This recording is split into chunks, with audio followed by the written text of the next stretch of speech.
I'm Emily with another brief grief activity from the team. Is it ever hard for you to find words to express what you're feeling? Me too. And grief can make this even trickier. We often hear from kids and teens that they don't know how to explain what they're feeling when they're grieving. Our experience may feel too painful to put into words, or too confusing because of all the emotions we sometimes feel when we're grieving. Grief isn't just feeling sad. We can feel angry, confused, relieved, happy, surprised, hopeful, worried, tired, and many more emotions. To make things even messier, we can switch from feeling one way to feeling another way.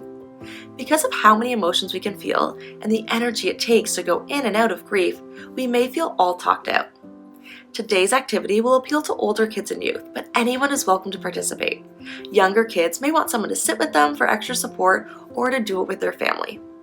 Today I'll be showing you an activity called Blackout Poetry that can help us find words to put to all the things that are happening inside of us. Poetry can sound kind of intimidating, eh? The neat thing about Blackout Poetry is that there's no rules besides getting rid of words that don't speak to us. This isn't school, so your poems don't need to rhyme or fit any certain pattern.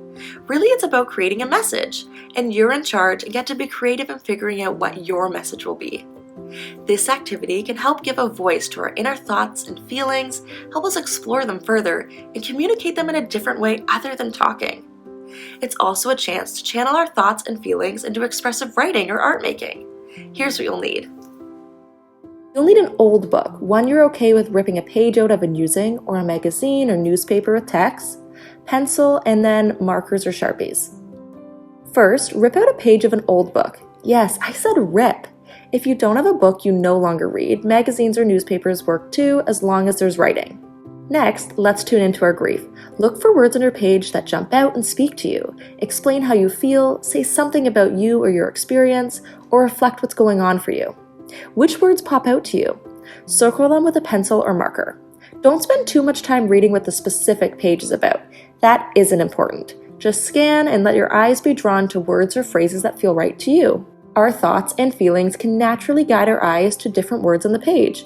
There are no rules, so if there's a sentence or a whole phrase that matches how you feel, you can absolutely keep that in as well. After you've gone over your page, read each circled word. It's okay if the words don't feel like they go together. What matters is that they represent your thoughts, feelings, and questions about your grief. Once you've circled the words that hold meaning to you, it's time to begin crossing out words. This will just leave all of those important words you've chosen that expresses your thoughts, emotions, or purpose. Using a pencil or marker, cross out words that don't match your experience. Don't worry about making grammatically correct or even flowing sentences. Soon you'll be left with blocks of color and a handful of words. Some poems may have lots of words and only a little blocked out. Others may only have 2 words showing and the rest of the page is blocked out. That is totally okay. This is your poem, and only words that feel right to you should be included. Take a moment to read the words. This message may be complete for you and exactly as you want, or it may be the start of your creativity. You may wish to write the words out into a message on a separate piece of paper, using it as a writing prompt where you can journal and reflect on it more, or create a piece of art with your page or inspired from the message you formed. This is your poem, so you can choose to draw or create on it or incorporate it into another piece. Blackout poetry can serve as a way to put words to our thoughts and feelings when you can't say them yourself. Finding words on a page that match our experience or feel close to how we feel can help to hold our feelings and make them feel heard. This is a way to get at the core of how we feel without always having to explain ourselves. These poems may help us better understand how we feel in the moment.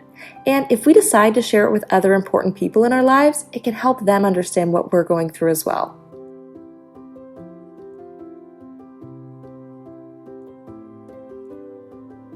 This is just one way to do blackout poetry. You could also choose a theme or emotion to work from that guides the words you circle on the page. Another idea is to pick a memory with your person and find words that describe that experience, creating a message about it. Or you could use blackout poetry to create a message you wish to share with the person in your life who's died. However you choose to use blackout poetry, I hope that it helps you make sense of what's happening for you and gives you another unique way to express yourself. I encourage you to try more pages because the special thing about blackout poetry is that new messages come up each time. We would love to see the blackout poetry that you created or any of the other brief grief activities. You can share pictures with us at art@griefcenter.org. Thanks for being with us today. We know that being with grief feelings can be hard, especially if you're feeling alone. So remember to reach out to a caring adult if you need support, or Kids Help phone at any time. Thanks for watching.